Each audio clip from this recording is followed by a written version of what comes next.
बिहार में आए प्रधानमंत्री नरेंद्र मोदी एक बार फिर से, जहां वो मोतिहारी यानी पूर्वी चंपारण आकर वहां की जनता को, वहां की जनसभा को संबोधित किया। इस पूरे के पूरे जनसभा में नीतीश कुमार ने ये घोषणा भी कर दी है कि इस बार भी जो है सरकार जो बनेगी बिहार के विधानसभा चुनाव के बाद, वो एनडीए सरकार ही होगी।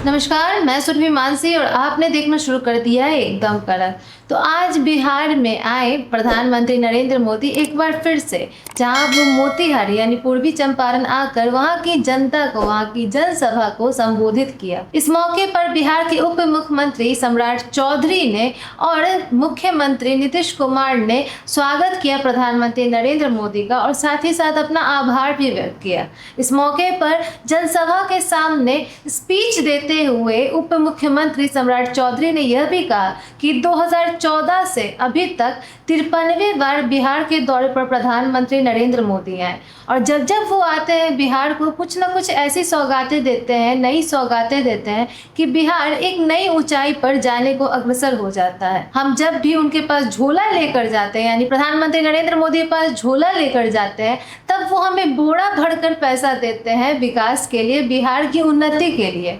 बिहार में जितना हो सके खर्च हो या किसी भी चीज़ के लिए प्रधानमंत्री नरेंद्र मोदी उसके लिए हमेशा तैयार रहते हैं, क्योंकि वो बिहार वासियों को अपना मानते हैं। इस कारण से बिहार की जितनी भी योजनाएं हैं उनको लेकर वो तत्पर खड़े रहते हैं। इसको लेकर उप मुख्यमंत्री सम्राट चौधरी ने प्रधानमंत्री नरेंद्र मोदी का आभार भी व्यक्त किया, उनका स्वागत भी किया। साथ ही साथ कहा कि जो भारतवर्ष का संकल्प था, जो कि सालों से चला आ रहा था कि अयोध्या में राम भगवान को स्थापित करेंगे, उस संकल्प को प्रधानमंत्री नरेंद्र मोदी ने पूरा किया। अब वैसे ही बिहार में भी सीता माता को स्थापित करेंगे और उनका मंदिर का निर्माण करवाएंगे। ऐसा बस संभव है प्रधानमंत्री नरेंद्र मोदी के कार्यकाल में, और प्रधानमंत्री नरेंद्र मोदी सीता मैया को भी स्थापित करेंगे इस बार बिहार में। और साथ साथ यह भी कहा सम्राट चौधरी ने कि प्रधानमंत्री नरेंद्र मोदी ने बिहार को एक नई ऊर्जा दी है, एक नया संकल्प दिया है, एक नई विकास की राह दी है। क्योंकि जहां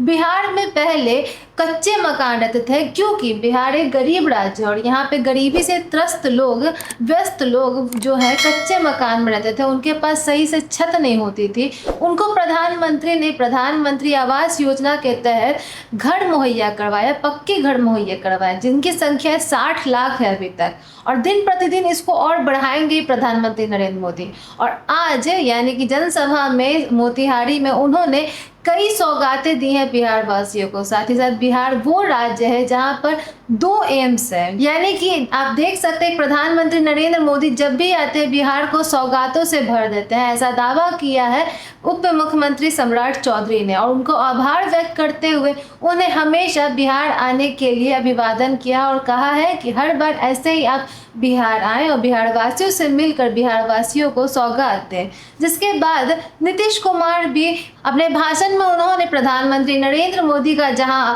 आभार व्यक्त किया, वह ये भी कहा और तंज भी कसा विपक्ष दलों पर कि जहां वो लालटेन छाप से मुक्ति दिलाकर बिहार वासियों को 125 यूनिट बिजली मुफ्त करवा रहे हैं, मुहैया करवा रहे हैं बिहार वासियों को, और महिलाओं को डोमिसाइल देकर, यानी महिलाओं को आरक्षण देकर नौकरियों में, सरकारी योजनाओं में बिहार की महिलाओं को, युवाओं को एवं बिहार की आम जनता को जिस प्रकार से प्रोत्साहन दे रहे हैं, वो केवल और केवल दोनों पार्टियों के गठबंधन की सरकार से ही मुमकिन हो पाया है। इस कारण से उन्होंने प्रधानमंत्री नरेंद्र मोदी को आभार व्यक्त किया, और साथ ही साथ जितने भी सौगात दिए हैं उनके लिए भी आभार व्यक्त किया, और साथ ही बताया कि इस बार प्रधानमंत्री नरेंद्र मोदी मोतिहारी की जनसभा में 8 रेल परियोजनाएं, 7 सड़क परियोजनाएं और 3 अन्य परियोजनाओं का उद्घाटन एवं शिलान्यास करेंगे। और अभी 3 ट्रेनों का, 3 एक्सप्रेस का ग्रीन झंडी भी दिखाएंगे, और वर्चुअली उससे ग्रीन झंडी देकर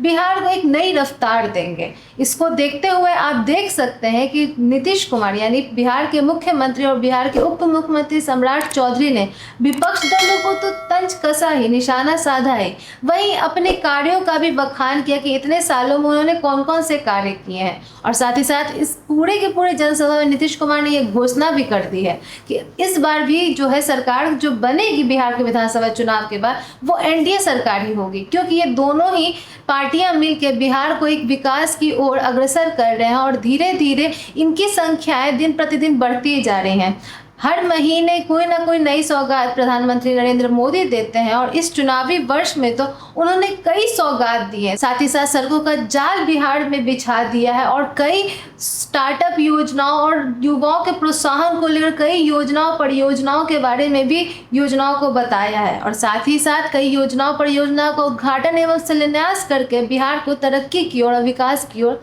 अग्रसर किया है। तो आने वाले 5 सालों में भी और अधिक से अधिक कार्य करेंगे ताकि बिहार जो है इनोवेशन का हब बन सके, अत्याधुनिक राज्य का उसे दर्जा मिल सके और स्वच्छता के मामले में, विकास के मामले में हर क्षेत्र में बिहार राज्य आगे बढ़ सके। और आने वाले 5 सालों में युवाओं को 1 करोड़ से भी अधिक रोजगार देने का भी वादा किया है एनडीए सरकार ने और नीतीश कुमार ने। यानी कि उन्होंने इस बार के बिहार के विधानसभा चुनाव की पूरी तैयारी कर ली है कि इस बार आने वाले 5 सालों का भी जितना भी प्लान है, ब्यौरा है, वो जनता के साथ बता दिया है कि आने वाले 5 सालों में हम ये कार्य करेंगे। यानी कि उन्होंने 5 साल का ब्यौरा देकर इस बार के विधानसभा चुनाव में अपनी जीत को तय करते हुए जनता के दिलों में उतरने की पूरी तैयारी कर ली है। और प्रधानमंत्री नरेंद्र मोदी का भी 53वें बार बिहार में आना और इस चुनावी वर्ष में 7वीं बार बिहार का दौरा करना और बिहार वासियों को सौगात देना, ये कुछ नए राजनीतिक समीकरण बना रहा है। तो ये देखना दिलचस्प होगा कि इस बार फिर से क्या